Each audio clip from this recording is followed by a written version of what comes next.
رمضان شریف کے چوتھے روزے و پہلے جمعے کے ساتھ نورانی رہا ماحول، مسجدوں میں امڑی نمازیوں کی بھاری بھیڑ۔ شکروار کو جہاں رمضان شریف کا چوتھا روزہ لوگوں نے رکھا، وہیں نگر میں رمضان شریف کے پہلے جمعے کی نماز بھی روزہ داروں نے عقیدت و احترام کے ساتھ ادا کی۔ اس مبارک موقع پر مسجدوں میں علماء نے جمعے کے خطبے میں رمضان کی اہمیت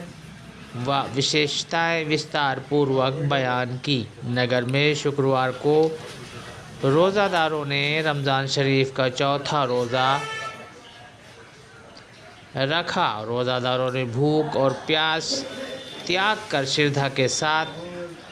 شکروار رمضان شریف کی چوتھی تاریخ کو رمضان المبارک کا پہلا جمعہ پڑھا۔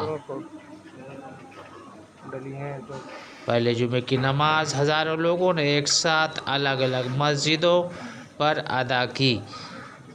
شکروار کو پہلے جمعے کے مد نظر سویرے سے ہی بچے، یوا، بوڑھے نہا دھو کر جمعے کی نماز کے لیے وشیش طور سے تیار ہوئے تھے۔ دوپہر میں 12 بجتے ہی لوگ مسجدوں کی اور جانے لگے۔ گھر کے بچے بھی روزہ رکھ کر دھوپ کی پرواہ کیے بنا اپنے بڑوں کی انگلی پکڑ کر مسجدوں پر نماز ادا کرنے پہنچے۔ دوپہر 1 سے 2 بجے کے بیچ نردھارت سمے کے انوسار نگر کے وبھن مسجدوں میں رمضان کے پہلے جمعے کی نماز ادا کی گئی۔ جامع مسجد پر مولانا سلمان اشرف نے، شیعہ جامع مسجد پر مولانا ترمہ حیدر نے، کیلا والی مسجد پر مولانا رئیس پرتاپ گڑھی نے، میاں صاحب کی مسجد پر مولانا محمد احمد نے، بڑھؤ بابا کی مسجد پر محمد ابراہیم انصاری نے، شیخ سعداللہ کی مسجد پر مولانا اسد اللہ ندوی نے جمعے کی نماز ادا کرائی۔ نماز کے بعد علماء نے ملک میں خوشحالی، ترقی، آپسی سوہاد کے لیے دعا مانگی، ساتھ ہی عقیدت، آتنکواد و بھرشٹاچار کے سماپت کی بھی دعا کی۔ جامع مسجد سنی سمدائے پر امام جمعہ مولانا سلمان اشرف نے کہا کہ ماہ رمضان اپنے دامن میں اللہ کی ہزاروں نعمتوں و رحمتوں کی خزانہ لیے ہوئے آیا ہے۔ رمضان اللہ کا نام ہے، یہ انیک مہینوں کا سردار ہے۔ رمضان میں پوتر گرنتھ قرآن شریف اوترت ہوا۔ رمضان میں اللہ تعالیٰ شیطان کو اپنے قبضے میں کر لیتا ہے تاکہ وہ روزہ داروں کو اچھے کام و عبادت سے بھٹکا نہ سکے۔ ادھر شیعہ جامع مسجد پر امام جمعہ مولانا ترمہ حیدر نے کہا کہ روزہ کیول کھانا پانی تیاگنے کا نام نہیں ہے، بلکہ روزہ وہی ہے جب انسان جسم کے ہر انگ سے روزہ رکھے، کوئی بھی ایسا کار نہ کرے جس سے گناہ کی ہلکی سی بھی جھلک آتی ہو۔ اس کے علاوہ ٹیلے والی مسجد پر حافظ ذاکر نے، رضا مسجد بسنڈا پر حافظ ذیشان نے، کیلا والی مسجد پر حافظ شریف قریشی نے، چھوٹا گوریانہ کی مسجد پر مولانا قاسم اشرف نے، عبداللہ میاں کی بڑا گوریانہ استھت مسجد پر حافظ رفاقت حسین نے، مکہ مسجد پر حافظ سعید نے، قریشی مسجد پر حافظ گوگا قریشی نے،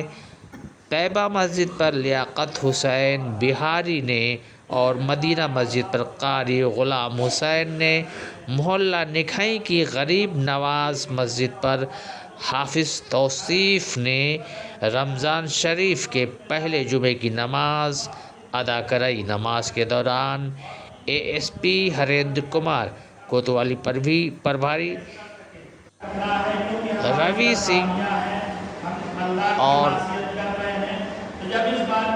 بھاری فورس کے ساتھ مستعد رہے۔ امیٹھی نیوز روم سے میں وحید عباس نقوی۔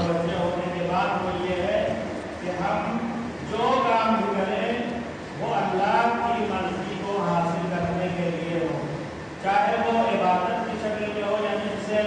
ظاہری طور پر اور واضح طور پر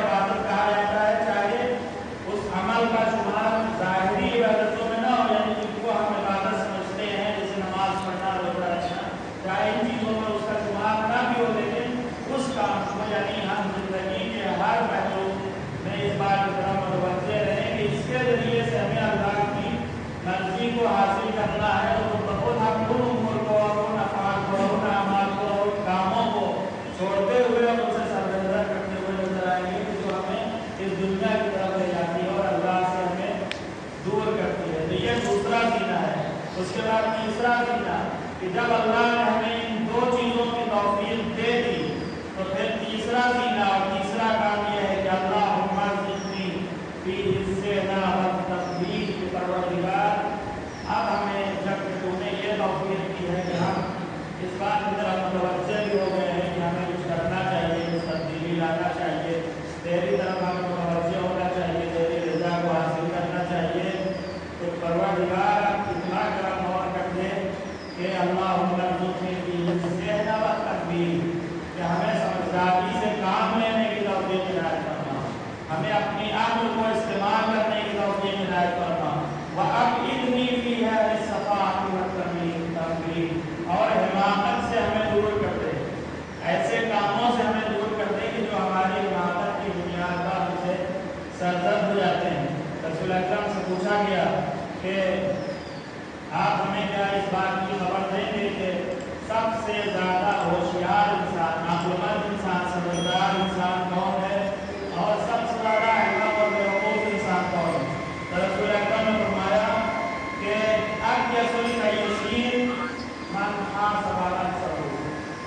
सबसे ज़्यादा समझदार और अक्लमंद तरीन इंसान वो है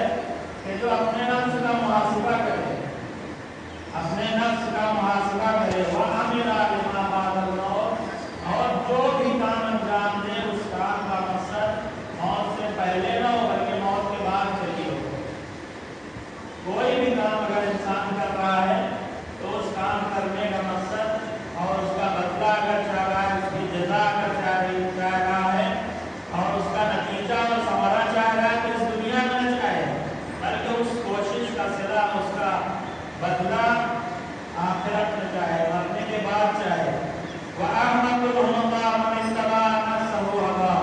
और सबसे बेवकूफ़ इंसान, सबसे अहमद इंसान वो है मन इत्तबा नफ्सहु हवा, जो अपनी नफ्स की पैरवी करे, जो अपने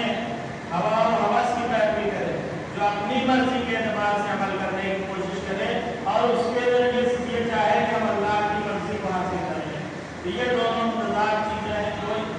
भी अगर ऐसा इंसान है कि जो अपनी मर्जी के जरिए से काम करे और उस अपनी मर्जी के जरिए से किए हुए काम की बुनियाद पर अल्लाह की मर्जी हासिल करना चाहे तो ये चीज़ बिल्कुल ही नामुमकिन है। उसके बाद चौथा और इख्तिसार के साथ कुछ बातें आपके सामने मैं अर्ज करूँ कि अगर इस मरहले पर हम पहुँच गए तो फिर हम उस अजीम मकसद को हासिल कर सकते हैं जो परवरदिगार आलम ने हमारे लिए रखा है। और वो पांचवा सीना भी जो हमारी सआदत के लिए ज़रूरी करार दिया गया है, उस पर हम अगर कदम नहीं रखते हैं तो फिर हम सआदत को हासिल नहीं कर सकते। अगरचे हम मुतवज्जे हैं कि हमें अल्लाह की तरफ जाना है, अगरचे हम इस बात की तरफ मुतवज्जे हैं कि हमारा हर काम अल्लाह की रज़ायत के लिए हो, अगरचे हम मुतवज्जे हैं कि बगैर तौफीक इलाही के हमें ये सआदत हासिल नहीं हो सकती है, लेकिन चूँकि जितने भी इंसान इस दुनिया में मौजूद हैं मासूमीन को छोड़कर उनसे गुनाह सरजद हो सकता है, ये इम्कान पाया जा सकता है। और ये भी हो सकता है कि कोई इंसान ऐसा भी मौजूद हो कि जिसने पूरी ज़िंदगी गुनाह न किया हो, तो आपको ये कह सकता है कि हमें इस बात की ज़रूरत नहीं है कि हम अल्लाह की बारगाह में हाजिर होकर इस्तिग़फ़ार करें, तौबा करें, अपने गुनाहों की माफ़ी मांगें, अपने जो मासियत हमने अंजाम दी है उनको परवरदिगार आलम की बारगाह में पेश करके उनकी माफ़ी मांगे और अल्लाह की बारगाह में तौबा करें। बल्कि ये जिम्मेदारी उन लोगों के लिए है जो गुनाहगार हैं, जो खताकार हैं, जो अल्लाह की मासियत करने वाले हैं। इसलिए कि हो सकता है किसी के ज़हन में ये सवाल रहता हो कि जिसने पूरी ज़िंदगी गुनाह नहीं किया है और तमाम वाजिबात को अदा किया है, हो सकता है कोई इंसान ऐसा मिल जाए जो इस बात का दावा करे कि हमने न कभी झूठ बोला है, न कभी ग़ीबत की है, न कभी कोई गुनाह किया, और जो भी गुनाह किए तो उसकी तौबा कर चुका हूँ, अब हमें इस्तिग़फ़ार करने की ज़रूरत नहीं है, हमें तौबा करने की ज़रूरत नहीं है। लेकिन अज़ीज़ों, इस्तिग़फ़ार की और तौबा की जो सबसे बुनियादी चीज़ है وہ یہی ہے کہ انسان کا دل نازل ہو. اور اگر انسان کے اندر یہ خیال پیدا ہو گیا کہ ہم نے کبھی گناہ نہیں کیا ہے لہذا ہم توبہ نہیں کریں گے، اگر یہ خیال پیدا ہو گیا کہ ہم نے سارے اپنی ذمہ داریوں کو ادا کر دیا ہے لہذا ہم اللہ کی بارگاہ میں حاضر ہو کے توبہ نہیں کریں گے اور استغفار نہیں کریں گے، تو عزیزاں نگرانی وہ اصل چیز اور وہ اہم ستون کہ جو استغفار کے لیے اور توبہ کے لیے ضروری ہے وہ منہدم ہو گیا ہے، یعنی ندامت کا ستون. اگر یہ ستون گر گیا تو پھر دوبارہ انسان کو اس بات کی ضرورت پڑے گی کہ انسان پھر آ کے اللہ کی بارگاہ میں حاضر ہو اور اپنے لیے اور دوسروں کے لیے استغفار کرے. اس لیے کہ یہی وہ عظیم ستون ہے جس کے ذریعے سے انسان تمام